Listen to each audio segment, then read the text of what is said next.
नमस्कार, शौर्य online classes में आप सभी का हार्दिक स्वागत है। आप सभी का सबसे पहले मैं बहुत बहुत धन्यवाद देना चाहूँगा कि आप लोगों ने इतना प्यार, इतना मान सम्मान मुझे दिया, उसके लिए बहुत बहुत धन्यवाद।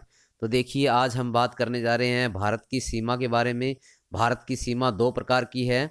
जो भारत की सीमा है वो दो प्रकार की है। एक नंबर है स्थलीय सीमा, दूसरी नंबर है जलीय सीमा। देखिए, जिस प्रकार से आप ये देख पा रहे हैं, ये बंगाल की खाड़ी है, ये अरब सागर है और नीचे हिंद महासागर है भारत की। तो ये जो समुद्र की सीमा है गुजरात से लेकर के पश्चिम बंगाल तक, ये तो है समुद्री सीमा, जिसे हम जलीय सीमा भी कहते हैं। उसके अलावा ये अंडमान और निकोबार द्वीप समूह में है। ये अंडमान और निकोबार द्वीप समूह की सीमा है, ये भी जलीय सीमा के अंतर्गत आती है। उसके बाद बात करते हैं स्थलीय सीमा की। स्थलीय सीमा भी गुजरात से लेकर के पश्चिम बंगाल तक ही है। तो ये जो स्थलीय भाग है, जो स्थल हमारे को दिखाई देता है ऊपर ऊपर, ये स्थलीय सीमा कहलाती है। तो देखिए, भारत की जो स्थलीय सीमा है, कुल स्थलीय सीमा की लंबाई है वो 15,200 किलोमीटर है। कितनी है? 15,200 किलोमीटर। उसके बाद बात करते हैं भारत की जलीय सीमा है। जैसा कि मैंने आपको बताया, भारत की जलीय सीमा है वो दो प्रकार की है। एक मुख्य भूमि की जलीय सीमा, जो कि ये हमारे को दिखाई दे रही है गुजरात से लेकर के पश्चिम बंगाल तक, और दूसरी है द्वीपों की सीमा। किसकी सीमा? द्वीपों की सीमा। तो मुख्य भूमि की जो सीमा की लंबाई है, जो जलीय सीमा की लंबाई है, वो 6100 किलोमीटर है। मुख्य भूमि की जलीय सीमा की लंबाई कितनी है? 6100 किलोमीटर। और द्वीपों की सीमा की लंबाई कितनी है? 1416.6 किलोमीटर, यानी कि 1416.6 किलोमीटर है। इन दोनों को जब हम मिलाते हैं तो कुल जलीय सीमा हमारे पास में आती है, और कुल जलीय सीमा आती है 7,516.6 किलोमीटर। तो आप लोगों से क्वेश्चन पूछे कि भारत की जलीय सीमा, कुल जलीय सीमा कितनी है, तो 7,516 किलोमीटर है, 0.6 किलोमीटर है। इतनी बात आप लोगों को समझ में आ गई होगी। आगे देखिए, अब बात करते हैं कि आप लोगों से ये क्वेश्चन पूछे कि भारत की मुख्य भूमि की जलीय सीमा कितनी है, तो आप लोग क्या बताएंगे? 6100 किलोमीटर। कितना बताएंगे? 6100 किलोमीटर। अगर आपसे ये पूछे कि भारत की जो द्वीपों की जलीय सीमा कितनी है, तो आप बताएंगे 1416.6 किलोमीटर। 1416.6 किलोमीटर, क्योंकि ये अंडमान और लक्षद्वीप है। अंडमान निकोबार और लक्षद्वीप है, इनकी सीमा है ये। आगे देखिए, बात करते हैं भारत की कुल सीमा की। बात करते हैं अब कि भारत की कुल मिलाकर के सीमा कितनी होगी अगर स्थलीय और जलीय दोनों मिला दे तो देखिए, भारत की स्थलीय सीमा है वो कितनी है? 15,200 किलोमीटर।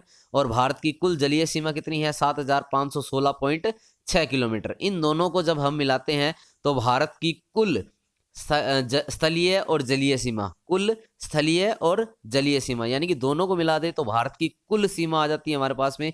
और कुल सीमा हमारे भारत की है 22,716.6 किलोमीटर। इतनी बात आप लोगों को समझ में आई होगी। आगे देखिए, बात करते हैं भारत की जो स्थलीय सीमा है, उस स्थलीय सीमा कहते किसे हैं? तो देखो, वह सीमा जो स्थलीय भाग से लगती है उसे हम कौन सी सीमा कहते हैं? स्थलीय सीमा। तो ये देखिए, यहाँ गुजरात से लेकर के, जब आप मैप में देखेंगे, गुजरात से लेकर के इधर से जम्मू कश्मीर होते हुए हिमाचल प्रदेश, उत्तराखंड, उत्तर प्रदेश, बिहार, अरुणाचल प्रदेश, सिक्किम, मेघालय, मणिपुर, नागालैंड, इस तरफ होते हुए पश्चिम बंगाल तक आएंगे, तो ये हमारी स्थलीय सीमा कहलाती है। कौन सी सीमा कहलाती है? स्थलीय की सीमा, क्योंकि यहाँ स्थलीय भाग है। इतनी बात आप लोगों को समझ में आई होगी, उम्मीद करता हूँ। आगे देखिए, बात करते हैं जलीय सीमा।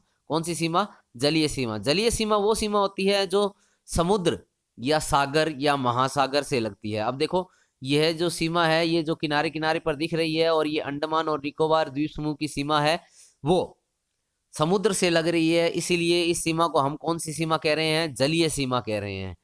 इतनी बात आप लोगों को समझ में आई होगी। आगे देखिए, बात करते हैं भारत की मुख्य भूमि की सीमा की लंबाई कितनी है। यानी कि अब देखिए, भारत की मुख्य भूमि की सीमा भी दो प्रकार की है। एक है स्थलीय सीमा और एक है जलीय सीमा। तो देखिए, भारत की मुख्य भूमि की पहले स्थलीय सीमा की बात करते हैं। जैसा कि ऊपर मैंने आप लोगों को बताया था कि भारत की मुख्य भूमि की स्थलीय सीमा की कुल लंबाई 15,200 किलोमीटर है। कितनी है? 15,200 किलोमीटर। अब देखिए, आगे बात करते हैं मुख्य भूमि की जलीय सीमा की लंबाई। देखो, मैंने आपको ऊपर दो जलीय सीमा बताई थी। एक बताई थी मुख्य भूमि की जलीय सीमा, और एक है द्वीपों की जलीय सीमा। तो इसमें सिर्फ मुख्य भूमि की जलीय सीमा को जोड़ेंगे तो देखो 6100 किलोमीटर है, जो कि इन दोनों को जोड़ने पर जो सीमा हमारे पास में आती है वो 21,300 किलोमीटर है। कितनी है? 21,300 किलोमीटर। आपसे पूछे कि भारत की मुख्य भूमि की सीमा की लंबाई कितनी है, तो आप लोग क्या बताएंगे? 21,300 किलोमीटर। उम्मीद करता हूँ इतनी बात आप लोगों को समझ में आई होगी। दोबारा से एक बार रिवीजन करता हूँ ताकि आप लोगों को कन्फ्यूज़न ना हो। देखिए, मैंने सबसे पहले आप लोगों को ये बताया कि भारत की स्थलीय सीमा कितनी है। तो भारत की स्थलीय सीमा है 15,200 किलोमीटर। कितनी है? भारत की स्थलीय सीमा 15,200 किलोमीटर। आगे देखिए, मैंने बताया भारत की जलीय सीमा। भारत में दो प्रकार की सीमा लगती है, एक स्थलीय सीमा और एक जलीय सीमा। जलीय सीमा भी दो प्रकार की है, एक मुख्य भूमि की सीमा और एक द्वीपों की सीमा। ठीक है, इसमें मुख्य भूमि की सीमा की लंबाई कितनी है? 6100 किलोमीटर है। और द्वीपों की जो सीमा की लंबाई है वो 1416.6 किलोमीटर है। इन दोनों को जब हम मिला देते हैं तो कुल जलीय सीमा आ जाती है। कुल जलीय सीमा आती है 7516.6 किलोमीटर। कितनी आती है? 7516.6 किलोमीटर। उम्मीद करता हूँ इतनी बात आप लोगों को समझ में आई होगी।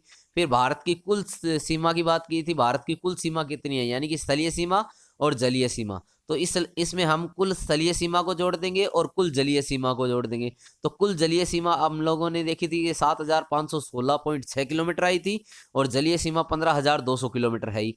तो भारत की कुल जो सीमा आ जाएगी हमारे पास में, कुल सीमा आ जाएगी। ध्यान रखिएगा, भारत की कुल सीमा, भारत की कुल सीमा है 22,716.6 किलोमीटर। कितनी है? 22,716.6 किलोमीटर। उसके बाद मैंने बात की कि भारत की मुख्य भूमि की सीमा की लंबाई कितनी है।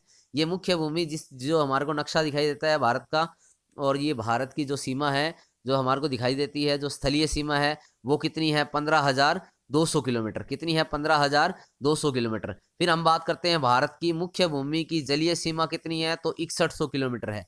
कितनी है? 6100 किलोमीटर। जब इन दोनों को जोड़ देते हैं तो इससे हमारे को भारत की मुख्य भूमि की सीमा की लंबाई पता लगती है, जो कितनी है?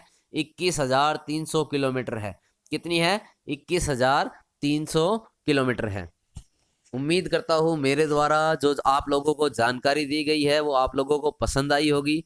अगर मेरी वीडियो आप लोगों को पसंद आई तो चैनल को सब्सक्राइब करें, मेरी वीडियो को लाइक करें और ज़्यादा से ज़्यादा इस चैनल को शेयर करें ताकि ये ज्ञान है तो अधिक से अधिक लोगों तक पहुँच सके। इसी के साथ आप सभी का बहुत बहुत धन्यवाद।